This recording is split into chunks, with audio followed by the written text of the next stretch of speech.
Hello, everyone. So excited to welcome you all to this very special panel discussion, both for One Future Collective, but also personally for me. Over the last year, we've undertaken a research study that aims to explore the landscape of fatness as experienced in urban India. It's a space that a lot of us felt very deeply about, and we found that a lot of literature and research was really lacking in this space, leading not only to erasure of experiences, but also to systemic and sustained violence, discrimination, and just multiple forms of harassment against fat people. This panel discussion now forms a beautiful part of our Fat Joy campaign, so that we can hear the multifaceted experiences of different people experiencing fatness in urban India and beyond. And drawing from our research, this discussion will delve into the lived realities of fat individuals in urban spaces, examining everything from interpersonal relationships to built infrastructure and policy interventions. Before I start asking the panelists lots of questions, I'm going to take a minute to introduce them. We have some very special guests with us. They're people I've lived up to and learned from for a really long time, so I'm very excited to be able to hold this space with them. I'll start off with Ameya. Ameya Nagarajan is a writer, editor, and media strategist with a background spanning journalism, publishing, and podcasting. She founded the Indian Express Podcast Network, commissioned books for Penguin India, and wrote a widely read blog on dating in Delhi.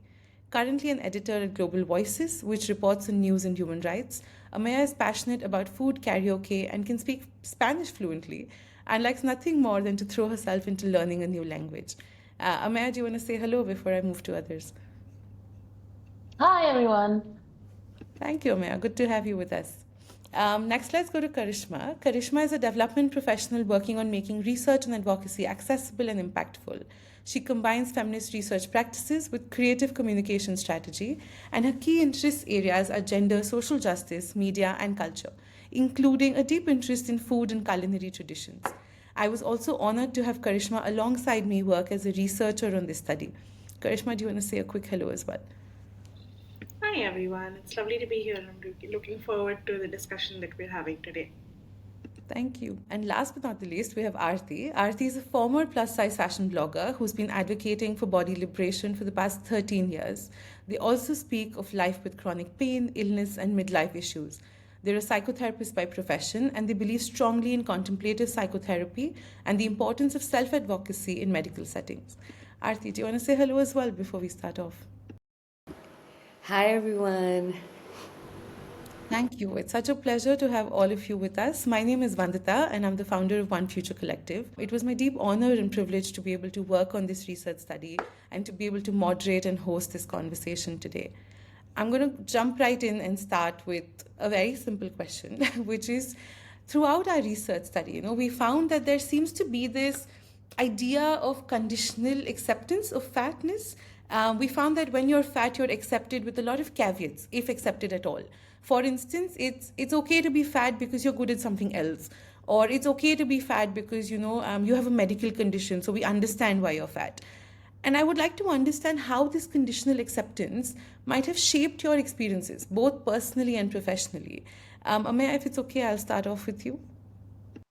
Of course. So personally, I think for me, I struggled a lot with, um, I felt like I had to be extra nice, super people pleasy, especially when it came to dating. So like in my personal life, on that aspect of it, it's been a very long and difficult struggle to give myself permission to want what I want or ask for what I want from a partner and things like that. I say partner, but I haven't had one in a long time. So so that's one big part of it for sure. And it kind of bled into everything. You sort of feel like you're always trying to apologize for not doing it right or not being good enough on some level. And it feels like you have to pre-apologize and sort of demonstrate to the world that, yeah, I know I'm fat, but look, I'm working out really hard. I'm trying, okay? I'm not comfortable with this. I know that I don't uh, have permission to be like this and be accepted. So let me demonstrate to you some ways silently by trying to become less visible, by keeping my mouth shut, by, not trying to take up space. And professionally, that becomes an issue too, because again, as a woman, already there's that issue of are you allowed to take up space in the workplace? And can you do it the same way that a man can?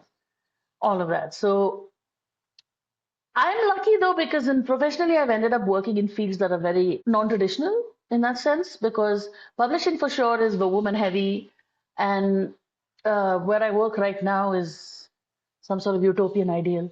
But it is not a problem I had professionally, partly because I was someone who had a very good sense of my own um, academic, professional, intellectual abilities.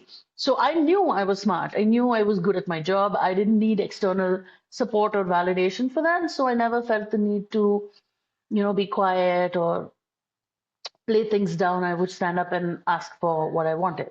Somehow never managed to do that in my personal life.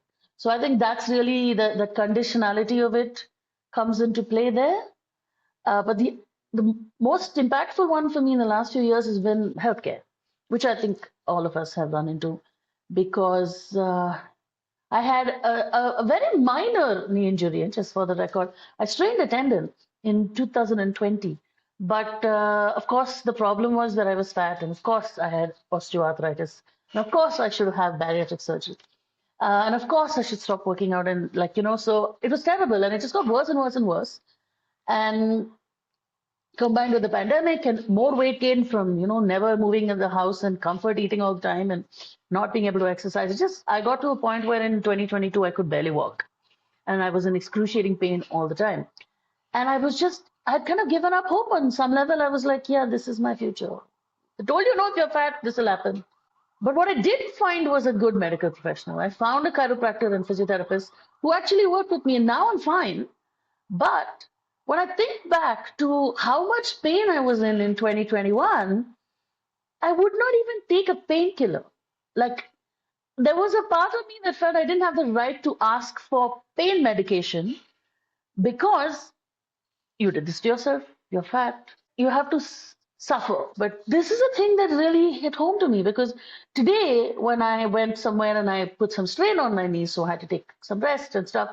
And I was like, "Hey, can I take a painkiller? What should it be?" And the doctor's like, "Yeah, yeah, here, take this diclofenac thing." And I was just like, "Why did I torture myself for 2 years for no reason?" It's so that's my experience with this. Thank you very much for sharing that. Maybe I will come back to that in a bit, but I had a surgery last year and I really struggled with the healthcare aspect of just being fat and needing medical care. And also just the sort of internalized conditional acceptance we provide ourselves. So society is doing it, but we're also saying, I'm only allowed this much because I'm bad or I'm at fault for being fat. And I see this happen all the time. We restrict joy, we restrict our life being easier because we don't allow ourselves more, or to even aspire for a different form of life. So, yeah, I really, really resonate with that. Thank you, Ameya. Aarti, perhaps we can go to you and then to Karishma. Well, it's a very loaded question. Friends and family, because they know that you are sensitive about this stuff, they might be a little polite. But at the back of my head, it's always, well, how do they speak about other people? And I'm very mindful. I watch how they react with the rest of the world, and I'm like, so if that's what you're saying about them, then what you're telling me is not necessarily true. Healthcare settings has been, I have always lived with chronic illness. So I have multiple chronic illnesses that require me to go to the hospital very often. And I had knee surgery in 2017, and it was an interesting experience. From the person in the ambulance, complaining about carrying me on the stretcher quietly, to my doctor telling me, "Oh man, we have to find like the largest the knee brace for you. We don't know if we can find one your size." All of this boils down, I feel like, to needing to constantly prove your worth despite being fat. It's like, I can exist in this world despite being fat. Despite being fat, I am a well-adjusted, healthy individual. Here are my certificates in life. Here are my, experiences. I go to the gym, therefore I am a good fat person. I take care of my health, therefore I'm a good fat person. So I'm only fat because of circumstances. And I find that kind of ridiculous because we don't expect that out of slimmer people. We don't ask them for a clean medical bill of health. So I'm just like, it just feels very icky, very cringy. And like Ameya was talking about like dating, this dating scene is so weird. Like, okay, so, I had the good fortune of not dating when smartphones were out, because I don't know how I would have handled that. There's a lot of correction that I find myself doing, a lot of educating, and it starts from home.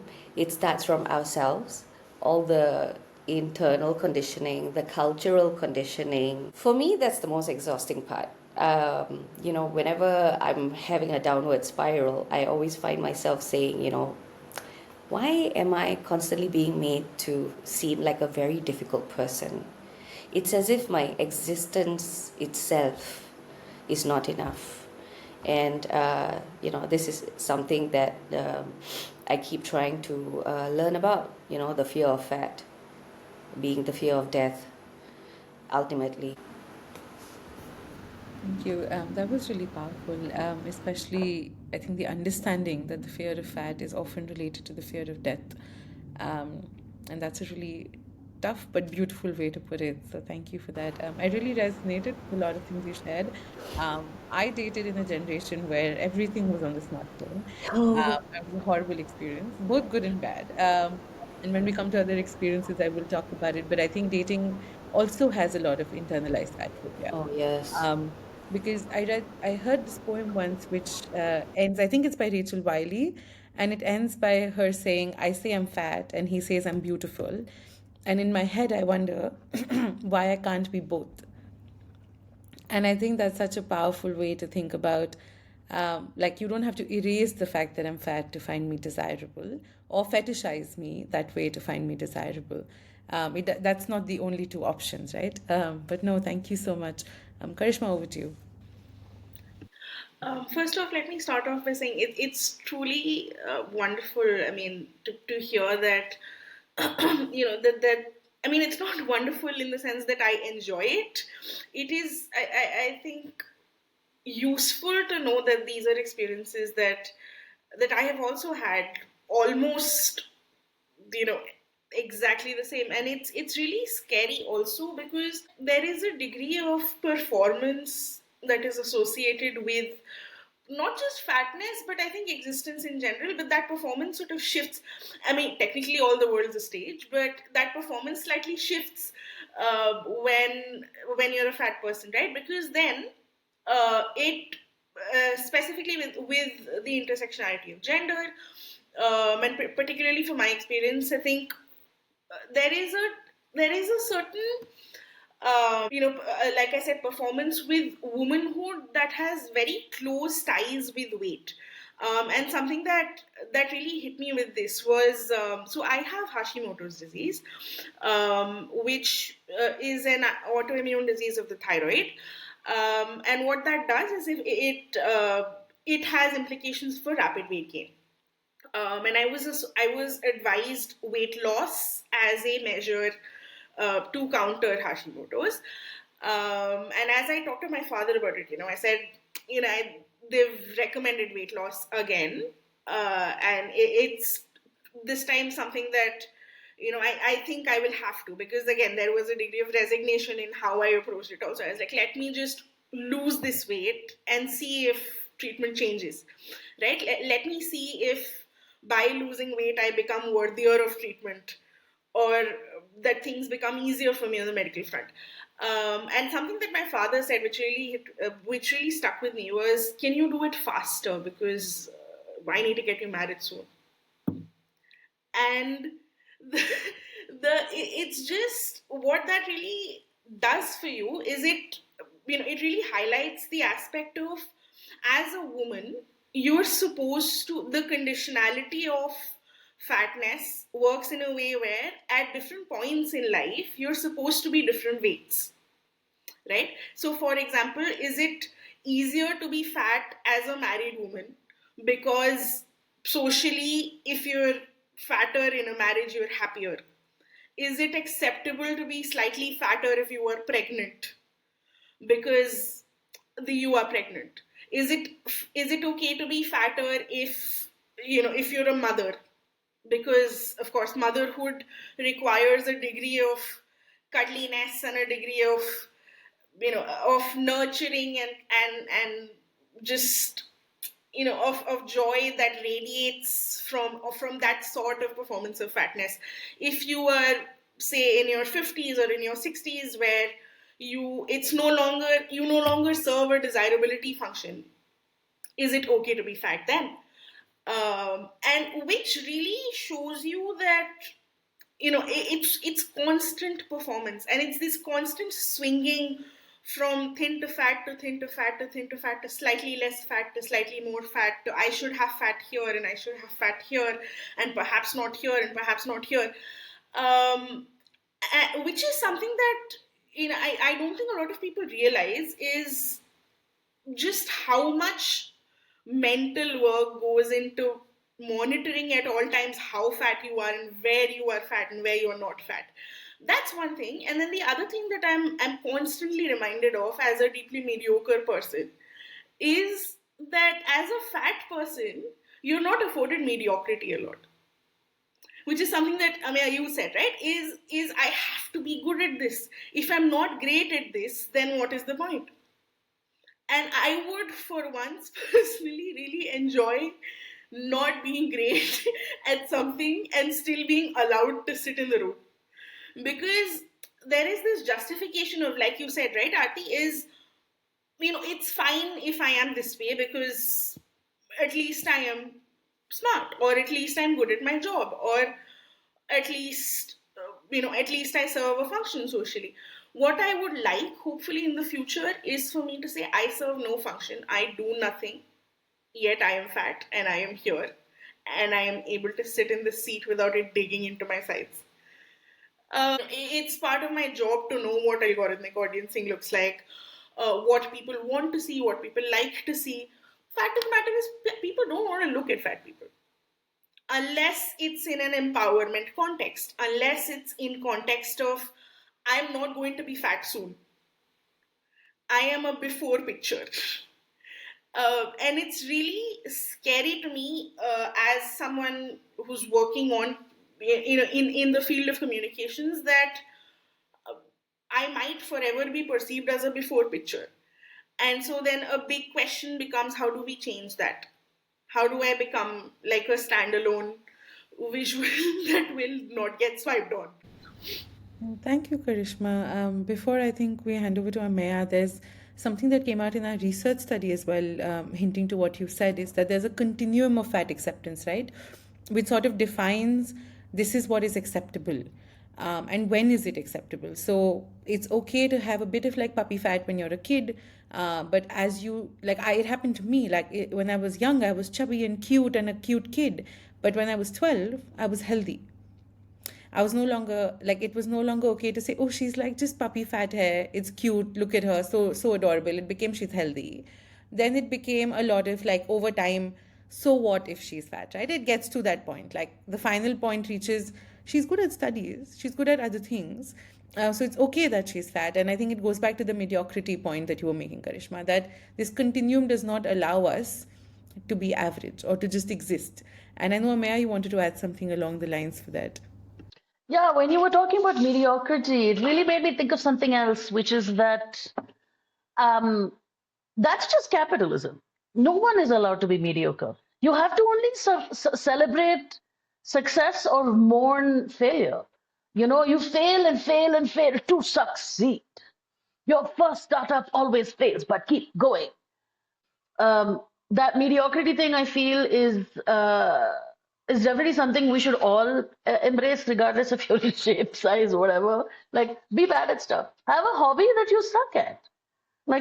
Yeah, I paint, but I'm really bad at it. But I'm painting because I want to paint. It's not. I'm not. And the minute you do something, people are like, "Oh, have you tried to, enter a contest, or do you want to sell that?" And I'm like, "No, I just want to do really ugly blobs of watercolor and pretend it's nice or not. Maybe it's nice. Who knows? But the goal is not the thing I produce. The goal is the act of producing it. And one more sneaky thing I'm going to drop in here, which is more fundamental to everything else. Forget about doing the right thing or the wrong thing at the gym. Can you have a gym that has a weighing machine that goes up past 110 kilos? Can you have a gym that has machines that are big enough for my butt? Can you make workout clothes that fit me? A sports bra that does not feel like I am in Xena the Warrior Princess's, armor plates. Like that I can actually breathe in, that doesn't need a team of 3 people to put on and take off. No, but you must go to the gym. For me, I have a temper, and my mindset is, if you make the world so inaccessible to me, why should I make myself accessible to you? Why should I have to justify everything that I do? Why does my existence on the internet have to be some kind of inspiration porn? Or why does it have to bring like trauma? Why do I have to offload my life story to you, any given stranger, just so that you can justify my size and my weight? Because and similarly with mediocrity, like what I'm doing right now is I'm just normalizing living. So the fashion blogging was really fun, the advocacy I'm still doing, but a lot of the times I'm just like, hey, I'm pulling out a deck of tarot cards. Hey, I'm just living life today and putting some skincare on my face, because this is what you do and this is what I do too. 100%. I have, unfortunately, so many memories when all of you are talking, because I've had similar experiences throughout, right? Especially the one about, like, if you want me to exercise, have a system that allows me to exercise. I was sports team captain. I think that in itself was such a shocker, right? Because I've always been fat. So it was very like, oh, she's fat, but she still plays well. I never had a jersey that fit me. And I'm the captain of your team. And I don't have a jersey that fits me. I think for me, the one beautiful part throughout has been that, while though from my parents, and we can perhaps talk about some of that as well, is there was a lot of, you should lose weight for health, and some of that was there because they are conditioned as well. And I think some of this is intergenerational, because my mother is a fat person. And for her, it was like, I know what happens when you're a fat woman. So I don't want you to go through what I went through. But whenever this happened in school, they'd show up to fight for me. And that really changed how I approach being fat. I demand things because I believe it's my right. I remember I was at this residency for something and they had t-shirts, and never in a conference has a free t-shirt fit me. And this was a curated space, 20 of us. And the response was very, oh, we'll just send you a t-shirt later. We thought a double XL will fit you. And older Vandita, like younger Vandita, would have said, I'm so sorry for raising this. It's fine. I'll adjust. Or I would have tried to fit my body into that very like fitted t-shirt. But the Vandita who's been supported by many, many people to just be very angry was like, this is not acceptable. Don't preach inclusion and justice if you can't even find a t-shirt that fits me. Right? And I think there's so much that plays a role in being able to demand that things be your size. For so long, I wouldn't dress well because I was like, oh, I will buy better clothes when I lose weight.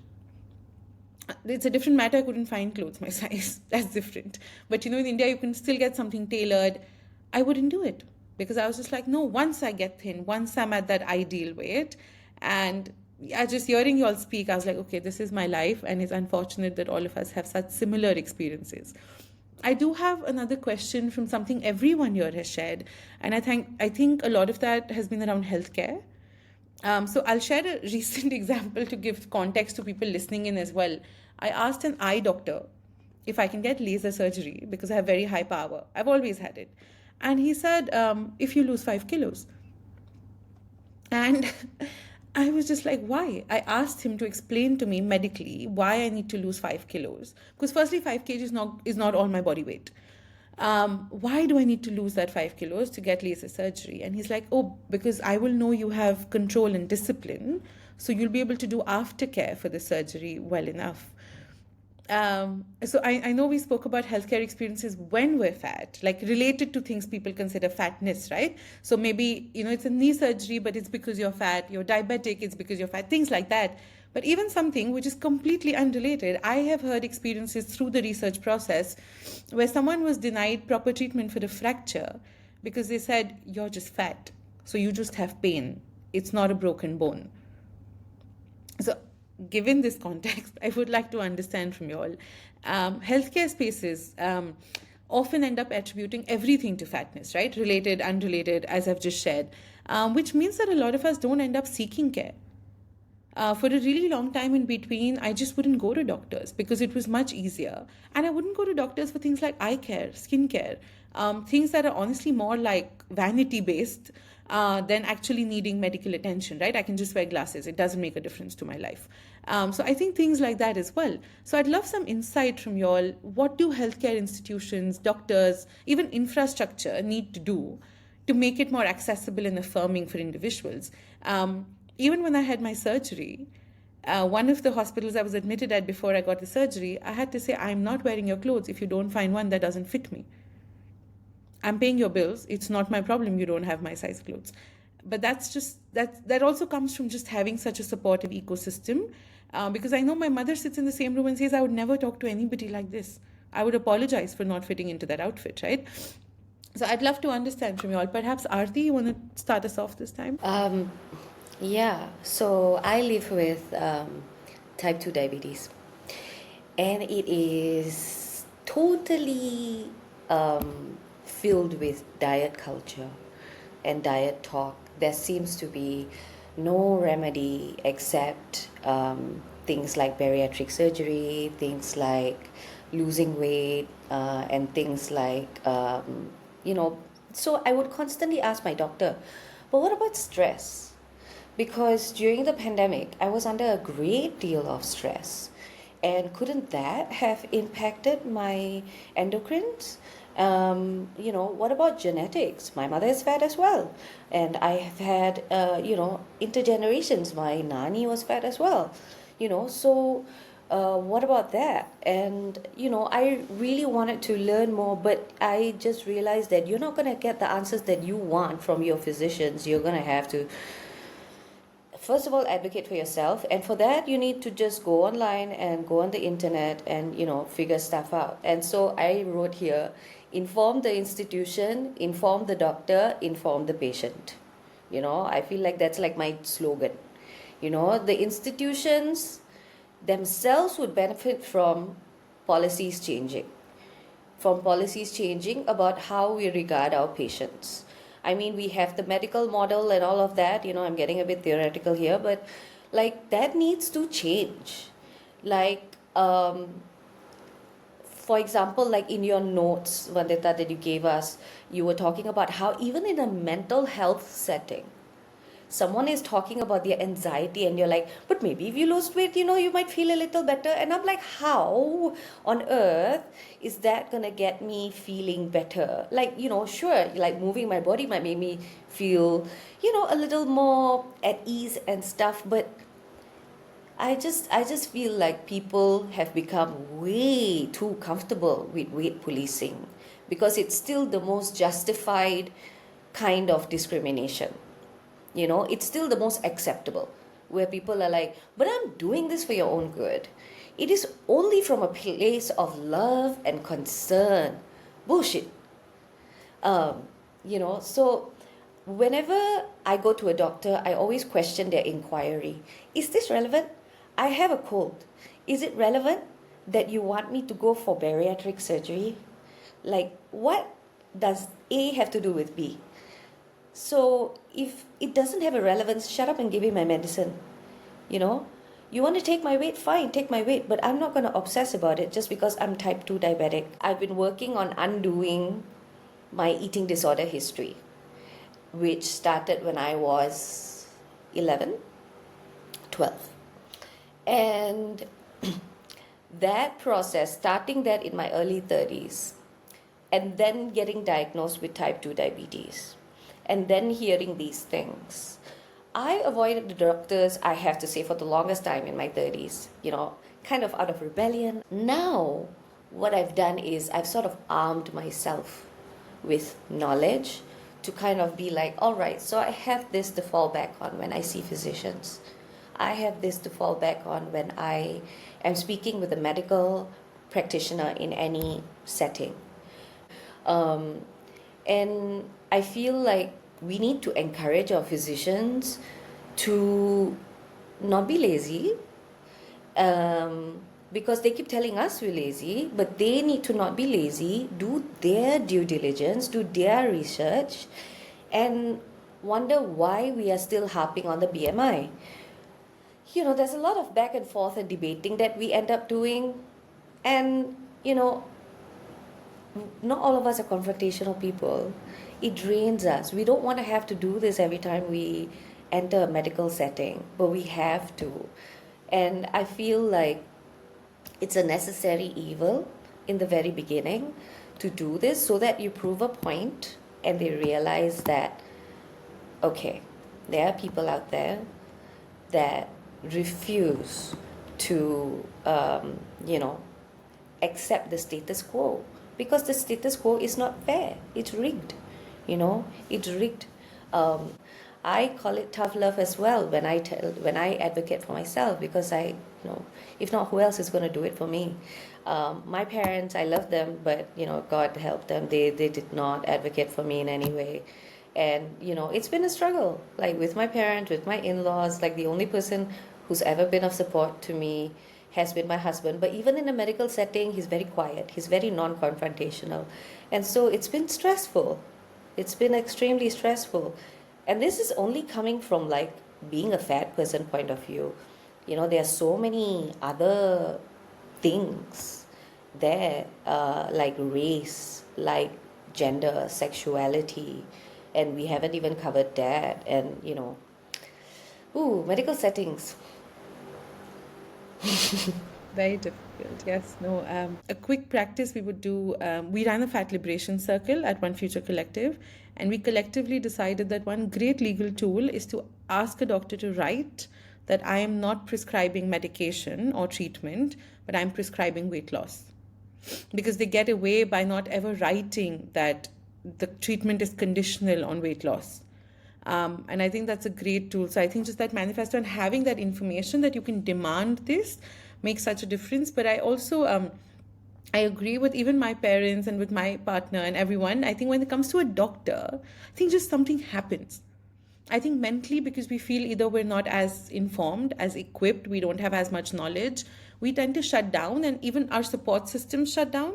Or at least I felt a bit of a nudge saying, maybe listen, maybe they're saying the right thing, it's for your health. And I think, Aarti, if I may link it back, I think it goes to the fear of fat to being the fear of death, right?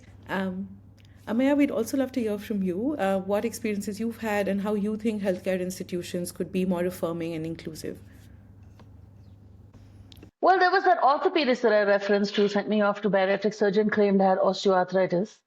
Luckily, I'm someone who has never had a problem with the demanding you listen to me.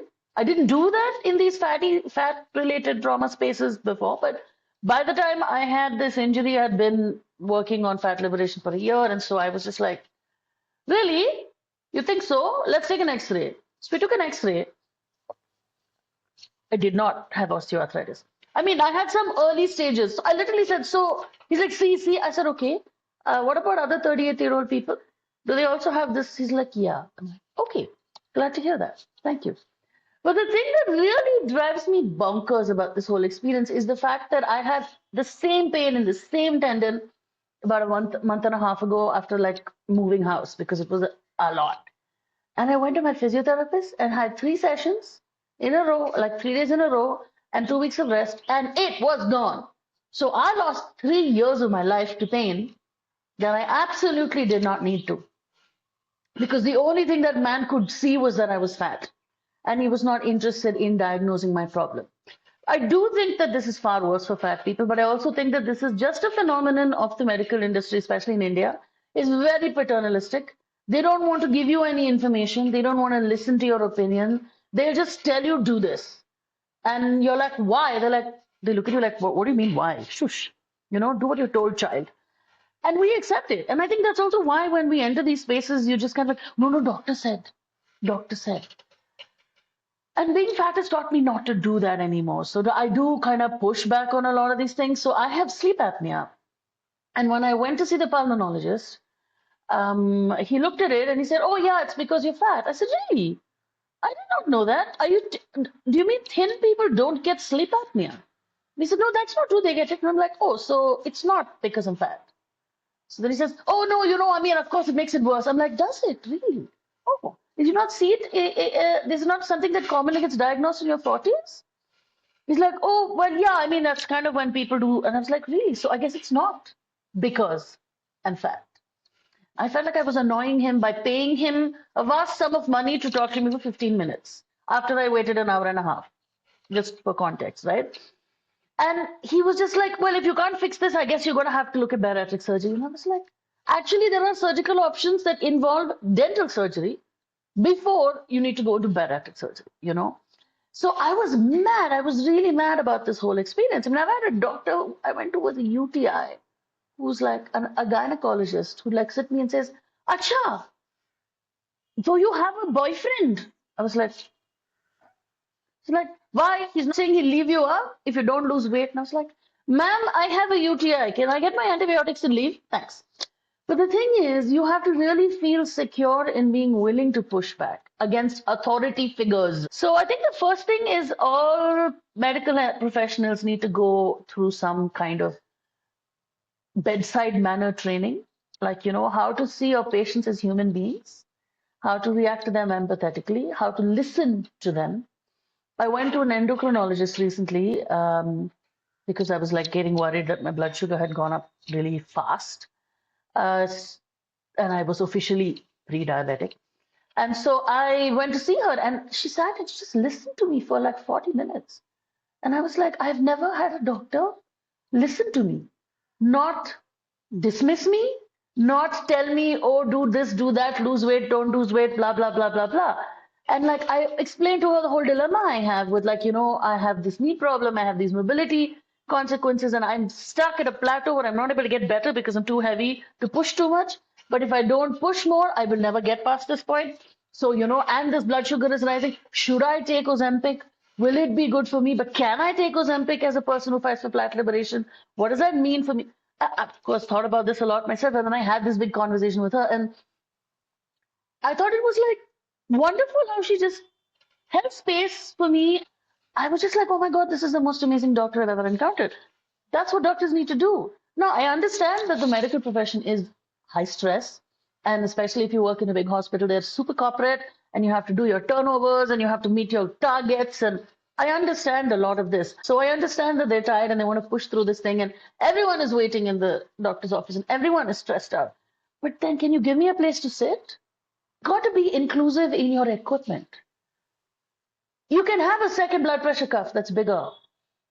For fuck's sake, have a weighing machine that goes up to 250 kilos or 300 kilos. Why do they stop at 100 and whatever? You're a hospital. Come on. With this Bangalore orthopedist also, his team was young, his team was very good. They were very fat positive. I was super impressed. And then they said, "Get an MRI." He said, "Get an MRI." I saw him for 1.5 minutes. He said, "Get an MRI." I said, "Do you have a big MRI machine? Because I don't fit in regular." "Yeah, yeah, yeah, yeah, yeah, yeah, yeah, yeah." I said, "Are you sure?" "Yeah, yeah, yeah, yeah." So I was like, "Can you verify?" "Yeah, no, don't worry, we can do it." They make me pay for the MRI first, of course, because God forbid. And then I go there, and guess what? They don't have an MRI machine that's big enough, and I don't fit in it. And then I have to run around for another 45 minutes to get them to refund my money, which they can't do to the card payment. They have to give it to me in cash. And I'm just like, what is wrong with you people? Like, and the sad tragedy of it all is that they just have the upper hand because we are desperate people who are sick and scared, and we just want to be told we can get better. We just want to be helped out, and they just have all the power in that sense.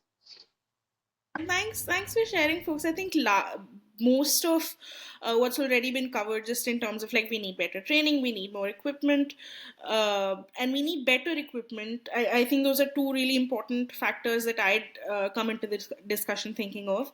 But there are three things additionally that I'd like to perhaps talk about. One is we need to do something about misinformation. We need to do something about, and this is about, this I think is closely related to what you said, Arti, about diet culture, right? Is there is so much medical misinformation now in the public domain, just in terms of, so for example, there is now an Instagram account of this fellow who is neither diabetic nor pre-diabetic, doing entire series on Instagram about how does eating a pizza affect my blood sugar. And he has a blood glucose monitor attached to his person at all times for this research. What is the point of it? We don't know. So this whole thing of if you eat a pizza, your blood sugar will spike, eventually it will go down. If you eat salad with your pizza, your blood sugar will spike, eventually it will go down. That is what your body is supposed to do. That is what your body is supposed to do. There is this whole thing of, oh, now you do detoxes. Time for post New Year detox. Your liver and your kidneys are supposed to do that for you. Time to drink alkaline water. Your body is supposed to maintain a pH level. That is a extremely complex process that happens on its own. If you want to fix those things, maybe think about gut health, maybe think about better liver function, maybe think about better kidney function. So there is so much misinformation that's out there, and a lot of it disguised as being part of, as coming from medical professionals, that needs to be combated. So a big thing for me is, one, we need to do something about the rampant misinformation that's out there. And a big part of that is how we set up doctor-patient relationships. Maybe if my doctor tells me that this is not correct and tells me in a way that is accessible and understandable for me, I will get it. Right? And here perhaps a model to bring in is that of decoloniality. Is there a way for us to decolonize how doctor-patient relationships are set up? Right? In that, is there a way for me to not become an object for my doctor to study? Is there a way for us to stand on equal ground? Right? Where my doctor no longer sees me as somebody who doesn't know or somebody who has no capacity for knowing.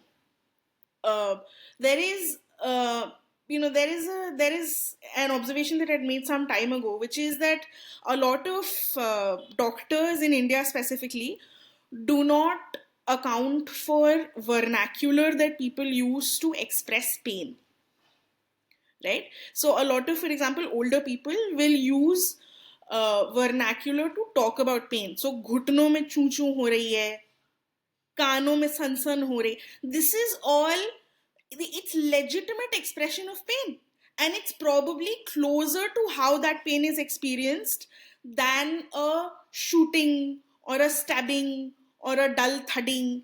Is there a way for us to understand pain as doctors or as medical professionals, as people in the medical system, that brings people closer, not just to the experience of pain, but to the experience of dealing with that pain?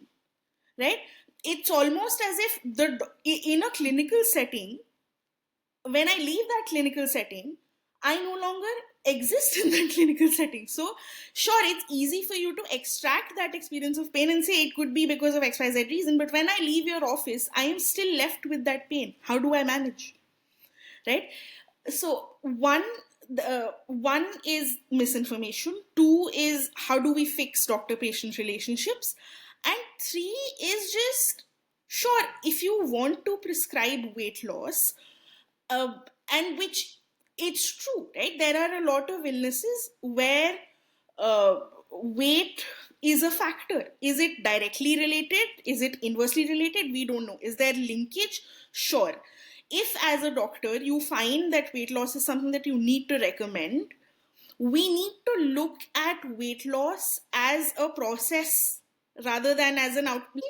it's really frustrating also, because what this does is, going back to the factor of can we train doctors, right, is it shows that the way we train doctors is this very sterile, non engaged sort of format, right? Are you able to, for example, understand why so many Indians are thin fat, right? Because of maybe the Bengal famine is perhaps a factor, right? Is genetics a factor? Is culture a factor? For example, am I just culturally in a location where my diet is naturally carb heavy? And so even when I think I'm eating healthy, you tell me to eat healthy because you have not walked me through what it means to lose weight as, as a cultural agent. I eat healthy, but all I'm eating is roti, rice, and sabzi, because I'm not eating protein, because culturally I have no concept of protein intake, right? Maybe I don't have access to fiber rich foods. Maybe I don't have access to fresh fruit or fresh vegetables. But do you know this? Did you bother to check? So, what needs to happen is for doctors to be able to get better trained. I think a big factor is just the humanization of the people that come to them and the embeddedness of where they come from. A lot of eating is also social. So, is there a way for us to approach, or is there a way for medical systems to approach healthy eating or eating for weight loss in a way that accounts for the fact that eating is a social activity, and that it's deeply cultural? What you eat, how you eat, when you eat, who you eat it with. Karishma, I really resonate with the aspects and just cultural forms of eating and what that means for your body. I went to a doctor recently who, for the first time in my life, told me that my protein intake is not my current weight into 0.8, but whatever that desired weight is into 0.8. Is that right? Is that wrong? I don't know. But it made, I cannot eat the amount of protein my body weight into 0.8 would be. It's not humanly possible for me to consume that much protein in a day. But they're just linking to so much misinformation, lack of like cultural knowledge when it comes to diets, and just doctors being so misinformed themselves, not having done the work themselves, leads to such a deep feeling of I'm constantly messing up too. Where I'm trying, and it's not happening. And for me, it's not just always about weight loss, right? It's been about things like I have PCOD, so protein helps my pain go down. There is no weight loss, but healthy eating helps my body have better periods, have easier periods. But no doctor has ever approached it from that lens and has not rooted, like, no doctor ever asked what you eat at home. The only person who's ever asked me that has been a nutritionist who I found on the internet who doesn't live in India, because nobody ever asks what you eat at home, what are your eating practices, what would be easy for you to do. I think unless it's not difficult, it doesn't feel like you're taking on the challenge that this is meant to be. And I'm just really like not for it. It's not something that's realistic. And also the gendered aspect to it, like there's work, there's housework, there's so much like social obligations you manage.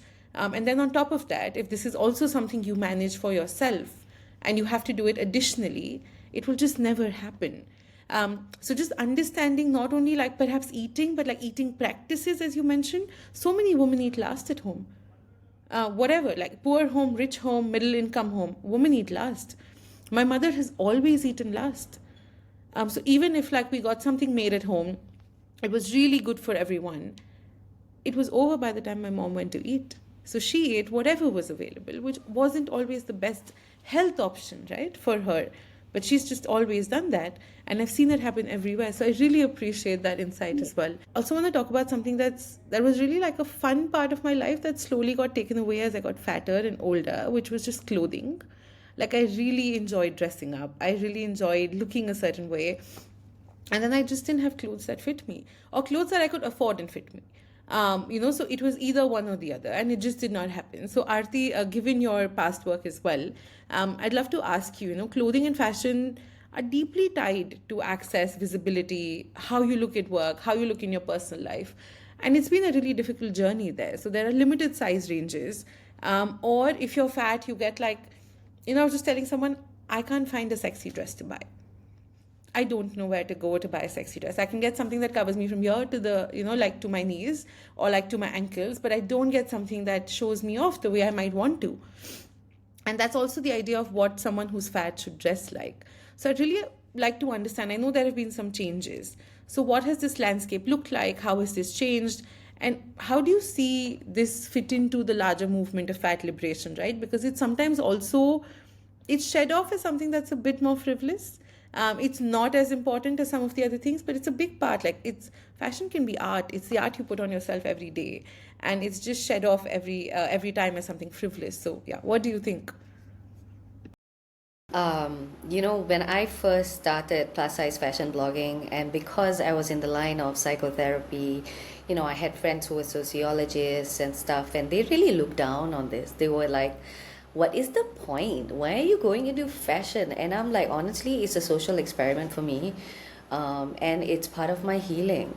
I had just decided to get into eating disorder healing for all the various disorders that I was suffering from for 20 years.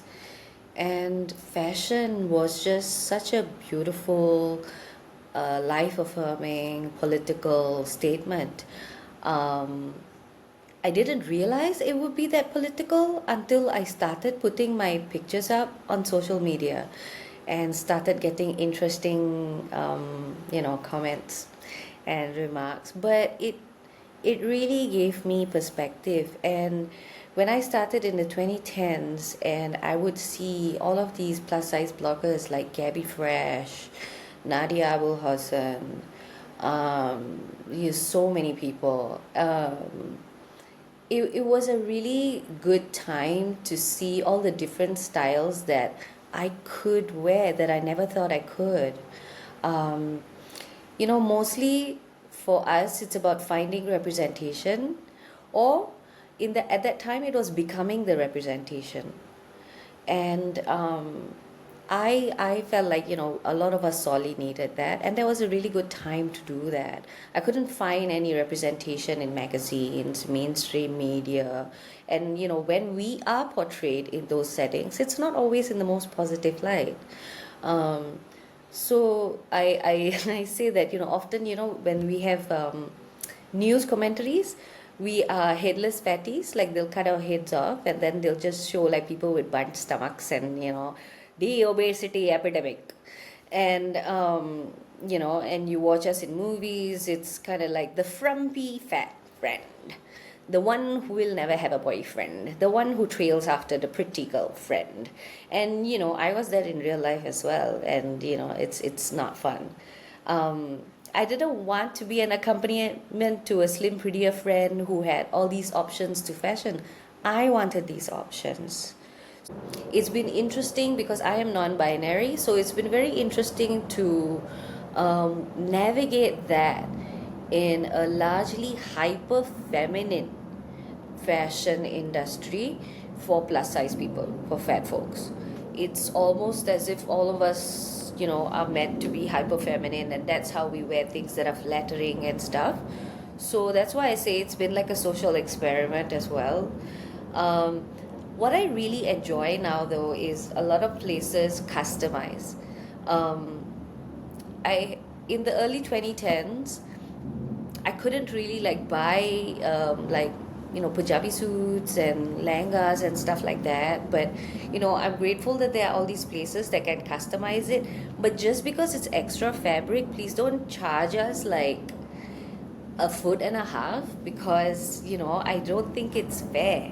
I really don't think it's fair. Like, why do we have such a hefty premium for this? And we do have like a sizable population of us who want non-traditional and traditional plus size wear, and we bring commercial value.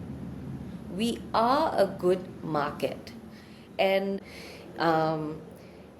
what I would like is for us to just be taken out of that token situation, taken out of the trend situation, and realize that styles should not be gate kept for a specific body type.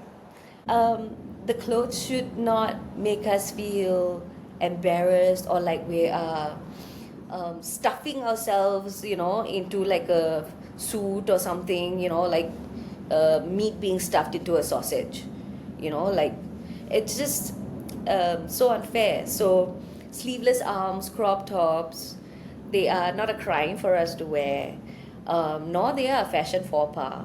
Um, what's a faux pas is the eye of the beholder.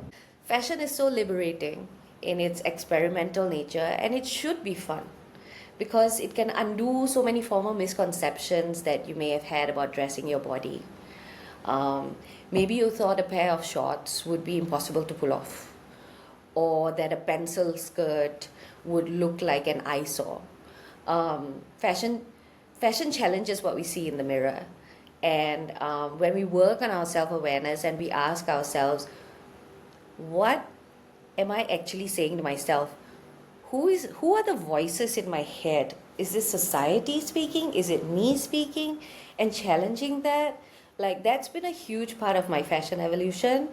Um, and you'll soon realize that these judgments are not only untrue but also not yours and not your baggage to carry. Um, Clothes have been such a struggle. I still remember the first time I wore a dress that didn't like end at my ankle, and that's really sad because all my friends had been wearing it for a decade already when I wore it. And even today, I really struggle to get clothes.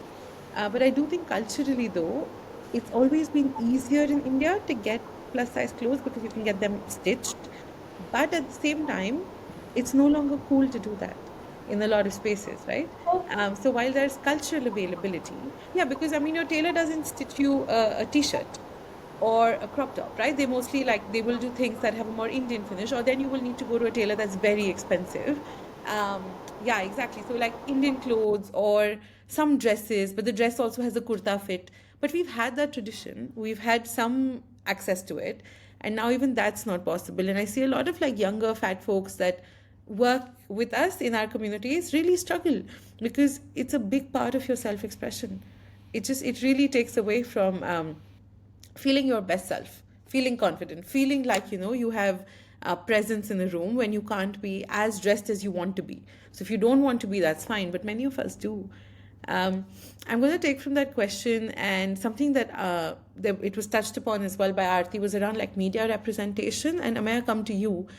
Even our research finds that fat bodies are very like typically typecast, right? In media, you're either the funny fat, and in brackets it always is like the ugly fat friend, or you're relegated to certain types of roles, mostly like humorous or supportive, and roles that accentuate how much prettier the lead is, just because the lead is thin. So how do you see the media landscape evolving, and do you think digital media, podcasting, has a role to play in changing it? Because I discovered you when I was listening to your podcast, because I was finding resources for making me feel like I was okay. And your podcast did that for me, as did Aarti's fashion blogging, because I was just, I know everyone watching this can't see the chat, but when Aarti shared about it, I was like, yeah, that's how I found you. And that's how I realized that I could dress like that, or I could be so comfortable with myself. So, yeah, do you think there's a role to be played here? And what else needs to change? You have all these levels. You have the things that are explicitly said to you, right? That no one will marry you if you're fat. You have the things that are kind of implied, which is how people point and laugh and giggle, and you know that you're weird and you don't fit. You're not supposed to be in this space. Um, or the fact that boys don't want to look you in the eye or date you, or that people use your name to tease someone in school.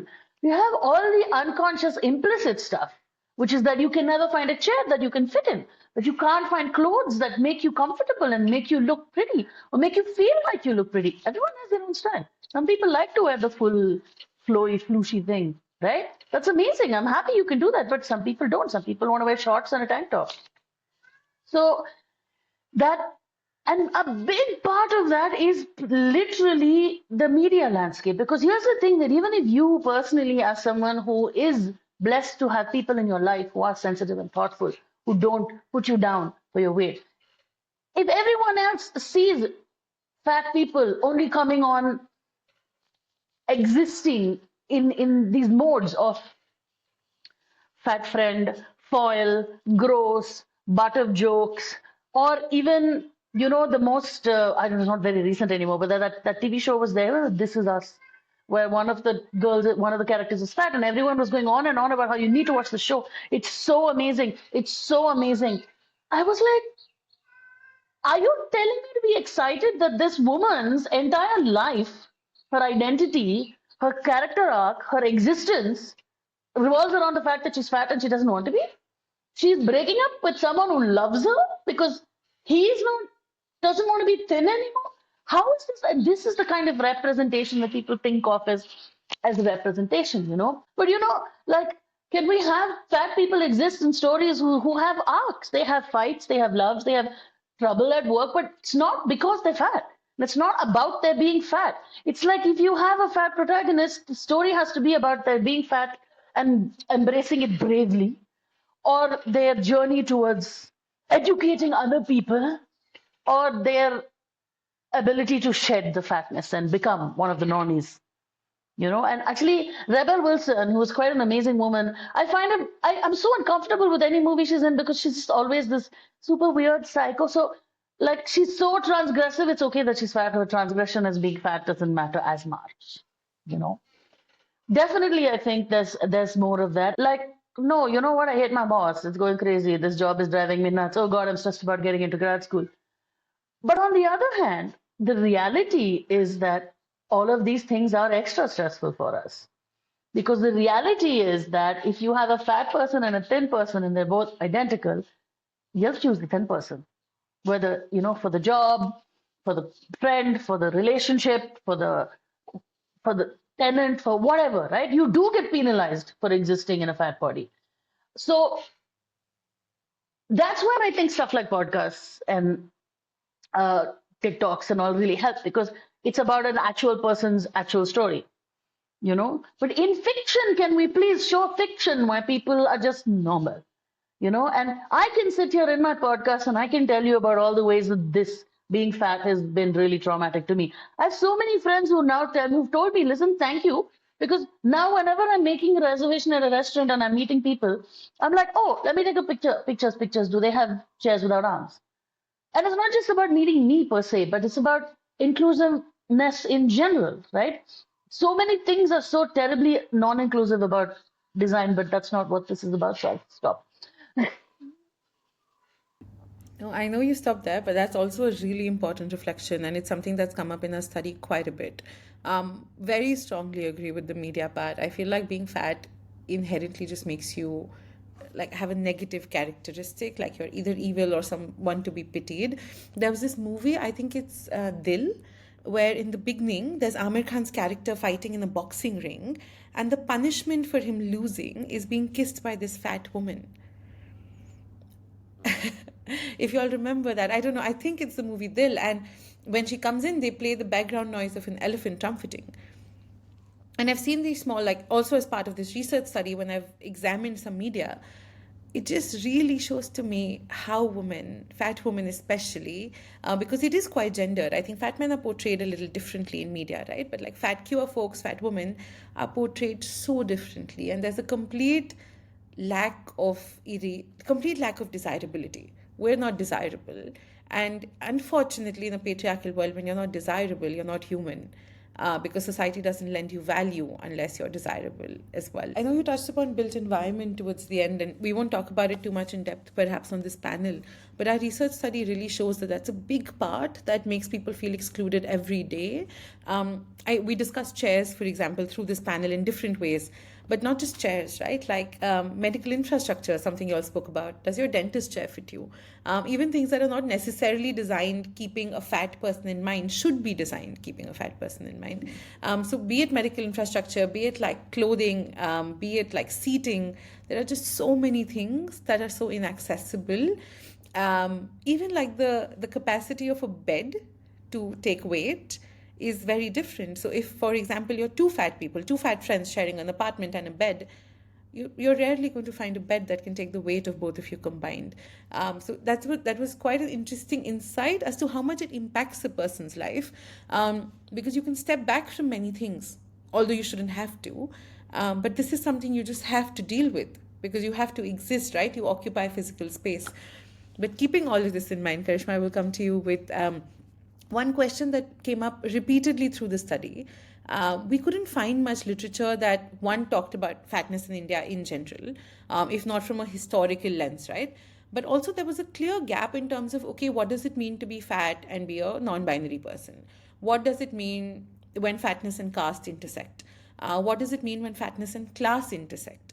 I was in the US last year, and there's this concept of food deserts where a lot of black people live in extremely poor areas, and healthy food, even if otherwise accessible for the same prices, is not sold in that area because there's a perception that these people will not buy this food.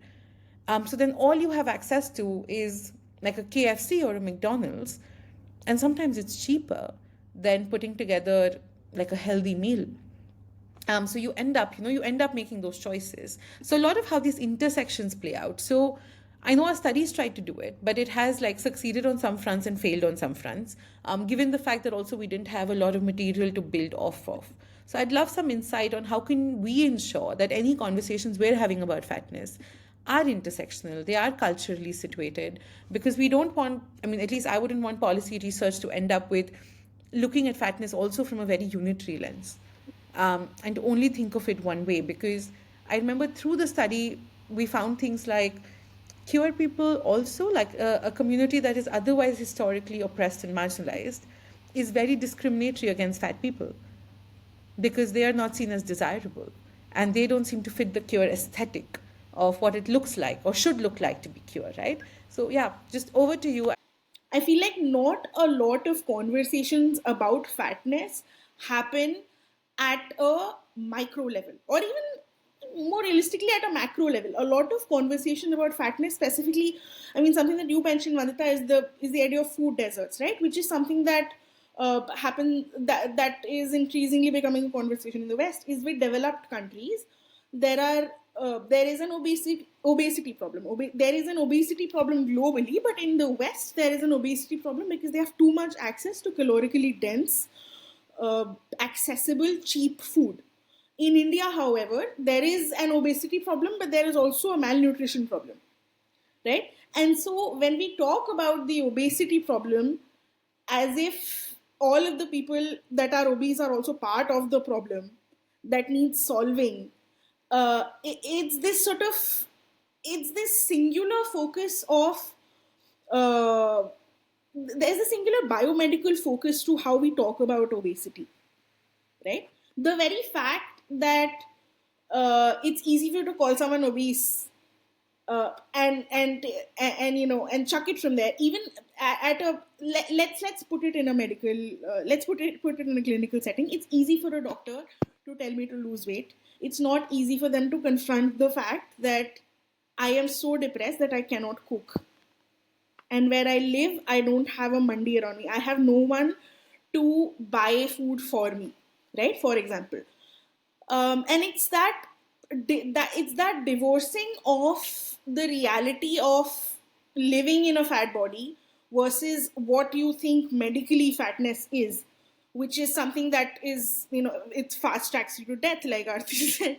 And it's just that, right? How do we do research that humanizes fatness as an experience day to day, rather than, you know, a set of medical outcomes that are invariable, that a benefactor of a researcher needs to come down and fix? Another thing that needs to happen is just a lot more qualitative research, a lot more in depth, uh, and sort of day to day tracking of what does it look like to live in fatness. Because again, like I said, right, a lot of obesity research is about how do we make people not fat. Not a lot of research exists about people are fat, great, now what, right? So I know that this was a panel where we could have had really long conversations on each question, as some of you reflected. These are deep issues. Fatness is a broad spectrum, and it requires a lot of in-depth study. So I'm really grateful that each of us could be here to have some of these conversations. I have one last question. Given that a lot of you sort of found your voice online, or were able to build a movement online in some ways, a lot of fat people seem to find community and affirmation online. but there's also a lot of challenge increasingly, right? There's bullying, there's harassment. So I'd love to understand from you all, how can digital platforms perhaps accelerate fat acceptance movements in India, in South Asia, Southeast Asia, and even globally? Community is so important. My God, we can't exist without community, and that's why the capitalist world likes to isolate us. But I think that for me personally, I've not faced a lot of fat trolling or fat abuse online. Even when we were doing the podcast, partly I feel also because by the time I got to the point where I was being fat online deliberately, I was like almost 40. And I really have absolutely no fucks to give, right? So there's somebody saying, blah, blah, blah. I'm like, okay, please say what you want to do, right? I would always tell Pallavi that, look, it's just engagement. So please let them fight. Don't respond to them. They want to know that you got hit. So if you reply in any way, they know it. Just ignore them, right? So I would say that personally, I've not had a lot of this experience, but I would definitely say it's a problem. There is a problem of how you get treated as a fat person in digital spaces. It is very much a question of proving yourself. It's the same. You have to prove your virtue. You have to prove that you have all the right politics. You have all the this thing that allow you to occupy that space. But the flip side, and I think it's a very important flip side, is that it does find you community that you may not find in your daily life. You may have 4 friends who all think they're fat, but none of you will actually reach that point where you'll sit down around each other and open up and be vulnerable about it. You will always be brave. You will always act like this is my secret and my secret alone. And absolutely nobody else has the same experience, because part of that internalized fat phobia is the idea that I am transgressive. And if there are more people like me, am I transgressive? So that enforcement of you being the only person there, it's like the isolationism, and that works. The society also wants you to be isolated in your unworthiness, because they want you to think that you are unique, not unique, but you're the outsider.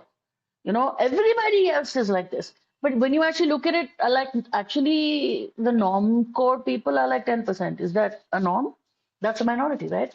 So that's really where digital platforms are incredible. Thank you for that. I found a lot of community online, and I think it's just a space where you can meet people who don't have the same baggage, I think, as the people around you, and that really really helps. Thank you, Ameya. Your reflections throughout have been fantastic.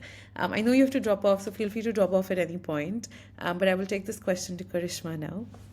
I think this is increasingly, and this specific cultural moment is really really significant for this conversation of how have online spaces hindered or accelerated fat acceptance movements. Is increasingly there is a focus on fitness online, and this you will find both internationally and domestically within India. It's really interesting that now that these trends are on a rise, they're coming. There is a lot of conversation around them that is infused with this sort of anger towards people who are not doing this. Increasingly online, there is a very specific way to live, right? Even as a fat person, there's a lot of black and white. Either you are a fat person who wants to get thin, or you're a fat person who wants to promote obesity, or you're a fat person who's already gotten thin, so your whole thing is, I lost 100 pounds, here is how you can also lose it. Fat people can just exist. There is no polarity, there is no extremeness. You simply exist. And given this climate, this is a requirement that is emerging more and more. And I hope that it is one that we at OFC are able to fill, as well as general social justice spaces are able to be a lot more accepting of existing online and just breathing, I believe. No, 100%. Aarti, I will take the question to you before we close. So much to think about, but I have definitely been the target of a lot of online hate, a lot of online harassment, but also the target of a lot of love, a lot of solidarity, a lot of community. And like Karishma was saying, like there are so many changes, that keep coming, especially if you are in the public eye. How we speak about the changes we are making to our bodies, how what are our motivations with doing that, um, because it makes you wonder, like, was this like a fat person who was just waiting to lose weight all this time? Was this a fat person who was never comfortable being fat? And what does that mean for the rest of us? What does that mean for the fat people who remain fat, or who like bounce up and down but nothing drastic? um, so community is definitely important. These kind of panels are very important, discussions are very important. I feel like having these open spaces is so good, whether online or in person. um, I had the opportunity of having that here for a while in Singapore, and it was really cool. Censorship, I feel, has been a bit of an issue for me. There have been times where um, I'm wearing a bikini and my picture gets taken down because enough people, angry people, have reported it because they don't want to see a fat person with cellulite and ripples showing and flabby arms and stuff like that. And it just like, so the double standard is quite, revolting. And, it's a matter of safety, it's a matter of autonomy. Why does one sort of content seem more, you know, um, I don't know, palatable than the other? Give everybody the time of day.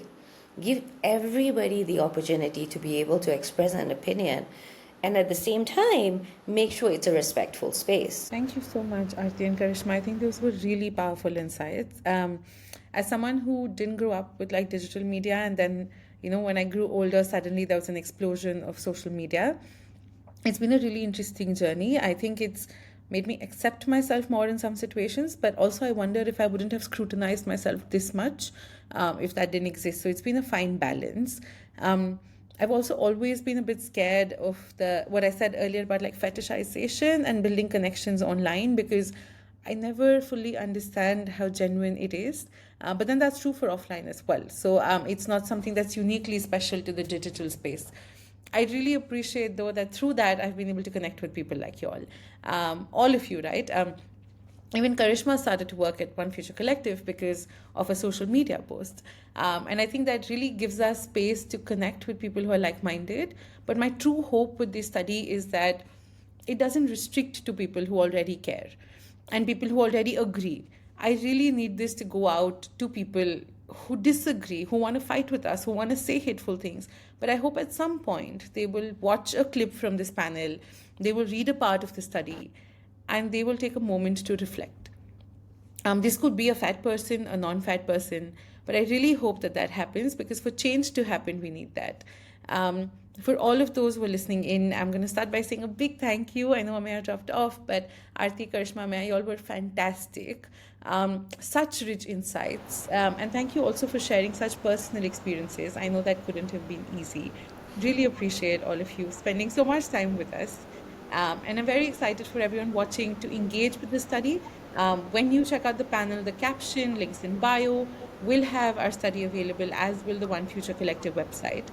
We hope that through this process, it won't just be a research document, and that you will join us in ensuring that every fat person has the same rights that another person does, and that they are able to be a part of celebrating fat joy, just being a bit more happy, a bit more comfortable, and a bit more at ease with the world around them.